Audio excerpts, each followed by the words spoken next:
네, 안녕하세요. 김영훈 농사입니다. 오늘 안전보호시설과 쟁행에 대한 판례를 하나 소개해 드리겠습니다.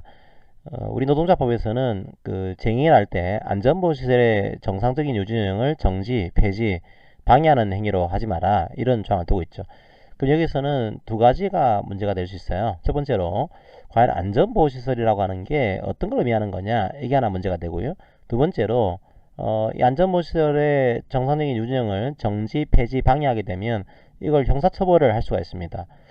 그러면 형사범죄의 성질이 좀 형사적인 문제긴 하지만 이걸 추상적인 위헌범으로 파악을 해야 되는지, 아니면 이 구체적인 위헌범으로 파악을 해야 될지, 자, 이런 것들이 최근에 판례가 나오고 있습니다. 한번 그에 관련된 판례 사실관계를 소개해 드리도록 하겠습니다. 이제 산업공단 노조가 있습니다. 그리고 이 노조가 이제 민영화를 반대하면서 쟁의 행위를 이제 했어요. 이제 쟁의를 할 때 이 노조와 노조 간부 측에서 발전기 등의 전기시설, 스팀 시설, 이런 용수 시설 여기에 대한 가동을 중단하게 됩니다.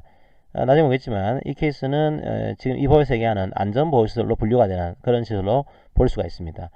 근데 이미 그 여기에 대해서는 시설 보완을 해서 이제 중단을 시켰기 때문에 사람의 생명과 신체에 대한 위험은 발생하지 않았어요. 어쨌든 중단을 시킨 거죠. 그랬더니 검사 측에서는 안전보호시설의 정상적인 유지 운영을 정지, 폐지, 방해하는 행위는 이거는 이 법 위반인 거다. 이 노동법법 이 조항 위반을 이유로 해서 기소를 한 그런 케이스였습니다. 두 가지라 그랬죠, 그죠? 안전보호시설이 뭐냐? 두 번째로 과연 이 범죄의 구성요건에 해당하는 거냐? 이 문제예요.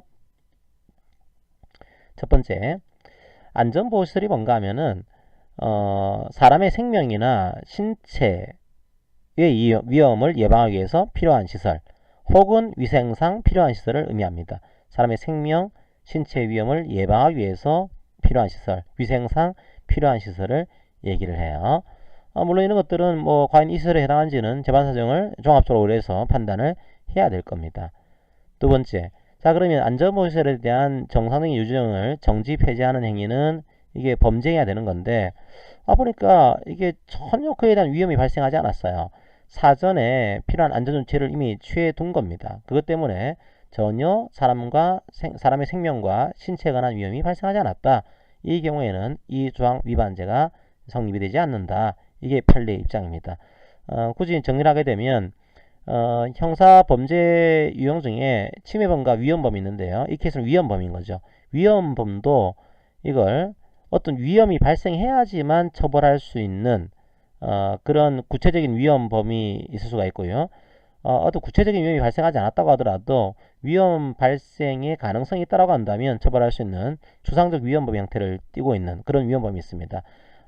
이 케이스는 대법원에서 구체적인 위험범으로 이 조항 위반죄를 본 겁니다. 위험이 전혀 발생하지 않게 되면 위험조차도 발생하지 않은 거죠. 이 경우에는 구체적인 위험은 발생하지 않았으니까 이 조항 위반죄로 처벌할 수 없다. 그 식으로 이제 판례가 입장을 정리를 하게 됩니다. 자, 이 판례는 안전보호시설의 의미가 무엇인지, 그리고 안전보호시설의 이 정지 폐지하는 이 범죄 행위의 성질이 뭔지, 법익을 침해하는 건데요. 사람의 생명, 신체 안전보호라는 그런 법익을 보호하기 위한 거죠. 구체적인 위험도 발생하지 않았으면 처벌할 수 없다. 이렇게 하시면 되겠습니다. 자, 오늘 판례 강의는 좀 짧죠? 이것으로 마무리하겠습니다. 감사합니다.